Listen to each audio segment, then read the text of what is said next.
ஓம் ஹரீம் ஆதித்யாய சோமாய மங்களாய புதாய குரு சுக்ர சனிப்பியச்ச ராகவே கேதவே நமக.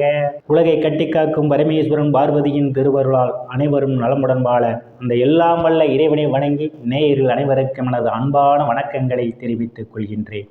இன்றைய பதிவிலே நாம் பார்க்க இருப்பது மார்ச் மாதத்திற்கான ராசி பலன்கள். இதில் கிரகங்களின் நிலைகளை பற்றி பார்க்கலாம். மார்ச் மாதம் 1ஆம் தேதி வாக்கிய பஞ்சாங்கத்தின்படி கிரகங்களுடைய நிலைகள். மேச ராசியிலே குரு பகவான் அமர்ந்திருக்கிறார். கன்னி ராசியிலே கேது பகவான் அமர்ந்திருக்கிறார். மகர ராசியிலே செவ்வாய் பகவானும் சுக்கிர பகவானும் அமர்ந்திருக்கிறார்கள். கும்ப ராசியிலே சூரிய பகவான், சனி பகவான், புதன் பகவான் 3 கிரகங்களும் அமர்ந்திருக்கிறார்கள். மீன ராசியிலே ராகு பகவான் அமர்ந்திருக்கிறார். இம்மாதம் 4 கிரகங்கள் இடப்பெயர்ச்சி ஆகின்றன. மார்ச் மாதம் 2ஆம் தேதி புதன் பகவான் கும்ப ராசியிலிருந்து மீன ராசிக்கு இடப்பெயர்ச்சி ஆகிறார். மார்ச் மாதம் 8ஆம் தேதி சுக்கிர பகவான் மகர ராசியிலிருந்து கும்ப ராசிக்கு இடப்பெயர்ச்சி ஆகிறார். மார்ச் மாதம் 14ஆம் தேதி செவ்வாய் பகவான் மகர ராசியிலிருந்து கும்ப ராசிக்கு இடப்பெயர்ச்சி ஆகிறார். மார்ச் மாதம் 14ஆம் தேதி கும்ப ராசியில் இருக்கின்ற சூரிய பகவான் மீன ராசிக்கு இடப்பெயர்ச்சி ஆகிறார். நான் கூறக்கூடிய பலன்கள் அனைத்தும் வாக்கிய பஞ்சாங்கத்தின்படி கோச்சார ரீதியான உலக மக்கள் அனைவருக்குமான பொது பலன்கள். உங்களுடைய சுய சாதகத்தில் கிரகங்கள் இருந்த நிலைமையும் தற்போது நடக்கக்கூடிய தசாபுத்தியும் கணக்கில் எடுத்துக்கொண்டு பலன்கள் எடுக்கும்போதுதான் துல்லியமான பலன்களை எடுக்க முடியும். வாருங்கள் ராசிக்குள் போகலாம். மீன ராசி. மீன ராசிக்காரர்களுக்கு கிரகங்களுடைய பயணத்தையும் பார்வை வைத்து பார்க்கும் பொழுது சாதகமான பலன்களும் பாதகமான பலன்களும் கலந்தே நடைபெறுவதற்கான வாய்ப்புகள் உண்டு. ராசியிலே ராகு பகவான் பயணம் செய்து கொண்டிருக்கின்றார். அவருடன் சுகஸ்தானாதிபதியும் களத்திர ஸ்தானாதிபதியுமான புதன் பகவானும் பயணம் செய்ய இருக்கிறார்.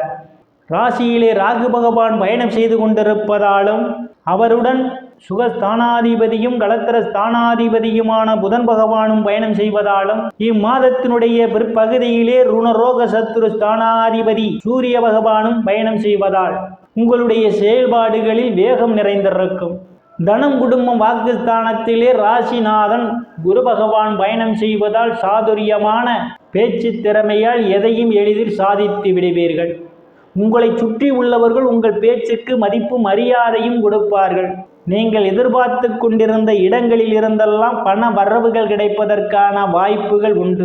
பொன்னவன் என்று சொல்லக்கூடிய குரு பகவான் தனஸ்தானத்திலே அமர்ந்து கொண்டிருப்பதால் ஏதேனும் வங்கி மற்றும் நிதி நிறுவனங்களில் நகையை அடவு வைத்திருந்தால் அந்த பொன்னவன் உங்களுக்கு திருப்பி தருவார். சிலர் தங்கம் வெள்ளி ஆடை ஆபரணங்கள் வாங்க வாய்ப்பு உண்டு. குடும்ப உறுப்பினர்களே ஒற்றுமை நிலவக்கூடிய காலம் இந்த காலம். பொருளாதாரம் மேம்படக்கூடிய காலம் இந்த காலம். தைரிய வீரியஸ்தானத்திலே எந்தவித கிரகங்களும் இல்லை. தைரிய வீரியஸ்தானத்தை செவ்வாய் பகவான் பார்வையிடுகிறார். தைரியமாக எதிரிகளை வெல்லக்கூடிய ஆற்றல் உங்களுக்கு உண்டு.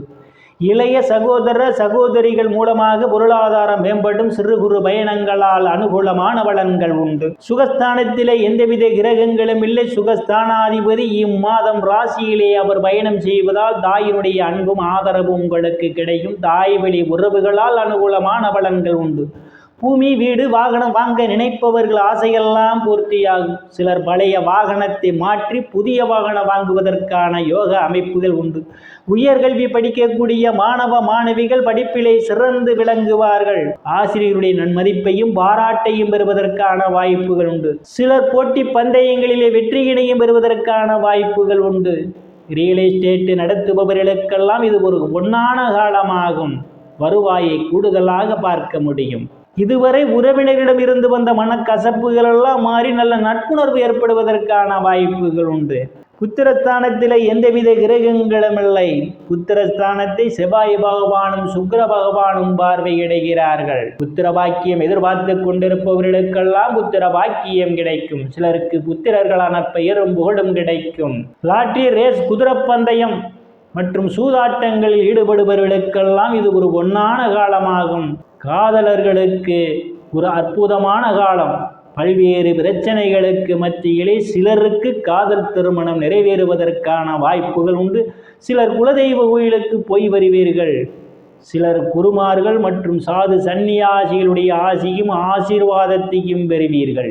ருணரோக சத்துரு ஸ்தானத்திலே எந்தவித கிரகங்களும் இல்லை. ருணரோக சத்துரு ஸ்தானத்தை சனி பகவானும் குரு பகவானும் செவ்வாய் பகவானும் பார்வையிடுகிறார்கள். இதனால் வங்கி மற்றும் நிதி நிறுவனங்களில் கடனுக்காக யாரேனும் விண்ணப்பித்திருந்தால் உங்களுக்கு உடனடியாக கடன் கிடைப்பதற்கான வாய்ப்புகள் உண்டு. ஏற்கனவே கடன் வாங்கி கடன் பிரச்சனையால் அவதிப்படுவோர்களெல்லாம் கடனிலிருந்து படிப்படியாக கடனை அடைப்பதற்கு ஒரு சந்தர்ப்பம் கூடி வரும். உங்களுடைய உடல் ஆரோக்கியத்தில் இருந்து வந்த பிரச்சனைகள் எல்லாம் தீர்ந்து உங்களுடைய உடல் ஆரோக்கியம் மேம்படுவதற்கான வாய்ப்புகள் உண்டு. எதிரிகளிடமிருந்து வந்த பிரச்சனைகள் தீர்ந்து எதிரிகளுடன் நல்ல நட்புணர்வு ஏற்படுவதற்கான வாய்ப்புகள் உண்டு. களத்திரஸ்தானத்திலே கேது பகவான் பயணம் செய்து கொண்டிருக்கின்றார். திருமணத்திற்காக எதிர்பார்த்து கொண்டிருப்பவர்களுக்கு காலதாமதமாகலாம். கணவன் மனைவியிடையே ஒருவருக்கொருவர் விட்டு கொடுத்து போவது நல்லது. இல்லையே சண்டை சச்சரவுகள் வருவதற்கான வாய்ப்புகள் உண்டு.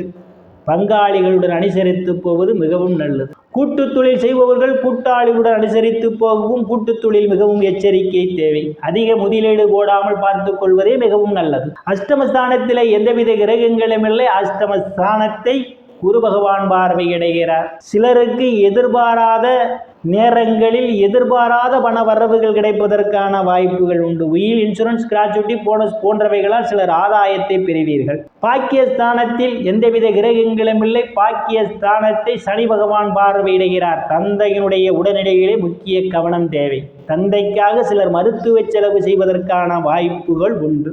முன்பின் தெரியாதவர்களுடன் எச்சரிக்கை தேவை. முயற்சி ஸ்தானத்தில் எந்தவித கிரகங்களும் இல்லை. முயற்சி ஸ்தானாதிபதி குரு பகவான் பார்வையிடுகிறார். வேலை தேடுபவர்களுக்கெல்லாம் அவரவர் தகுதிக்கு ஏற்றவாறு வேலைகள் கிடைப்பதற்கான வாய்ப்புகள் உண்டு. பதவி உயர்வுக்காக முயற்சி செய்து கொண்டிருப்பவர்களுக்கு பதவி உயர்வு பாராட்டுகளும் கிடைக்கும். அரசியல்வாதிகளுக்கு அரசியலிலே நல்ல முன்னேற்றமும் உயர் பொறுப்புகளும் கிடைப்பதற்கான சூழல் ஏற்படுகிறது. லாபஸ்தானத்திலே செவ்வாய் பகவானும் சுக்கிர பகவானும் அமர்ந்து கொண்டிருப்பதால் மூத்த சகோதர சகோதரிகள் மூலமாக உங்களுக்கு அனுகூலமான பலன்கள் உண்டு. நண்பர்கள் உங்களுக்கு பக்க பலமாக இருப்பார்கள். விரயஸ்தானத்திலே சனி பகவான் ஆட்சி வளத்தோடு அமர்ந்திருப்பதும் ருணரோக சத்துரு ஸ்தானாதிபதி விரயஸ்தானத்திலே இம்மாதத்தினுடைய முற்பகுதியிலே அவர் பயணம் செய்வதாலும் உங்களுக்கு எதிர்பாராத பண செலவுகள் ஏற்படுவதற்கான வாய்ப்புகள் உண்டு. எச்சரிக்கை தேவை. சந்திராஷ்டமம். மீன ராசிக்காரர்களுக்கு மார்ச் மாதம் 26ஆம் தேதி இரவு 2:25 முதல் மார்ச் மாதம் 29ஆம் தேதி பகல் 12:04 வரை சந்திராஷ்டமம் நடைபெறுகிறது. சந்திராஷ்டம நாளிலே முக்கிய முடிவுகள் எடுப்பதை தவிர்த்து கொள்வது மிகவும் நல்லது. அன்றைய தினம் தொலைதூர பயணத்தை தவிர்ப்பது மிக மிக நல்லது. அன்றைய தினம் கற்கண்டை தானம் செய்து ஸ்ரீ வைரவ பெருமானை வழிபட்டு பணிகளை தொடங்குவது மிகவும் சிறப்பு. பரிகாரம்: மீன ராசிக்காரர்கள் சனிக்கிழமை தோறும் விநாயகருக்கு அருகம்புல் மாலை சாத்தி வழிபடுவதன் மூலமாக உங்களுக்கு ஏற்படக்கூடிய காரிய தடைகள் அனைத்தும் விலகும். மீன ராசிக்காரர்கள் இறைவனுடைய திருவருளால் அனைத்து செல்வச் செழிப்பும் பெற்று சிறப்புடன் வாழ அந்த எல்லாம் வல்ல இறைவனை வணங்கி நேயர்களை மீண்டும் அடுத்த பதிவில் சந்திக்கும் வரை விடைபெறுவது ஜோதிடர் இஸ்ராமன். நன்றி, வணக்கம்.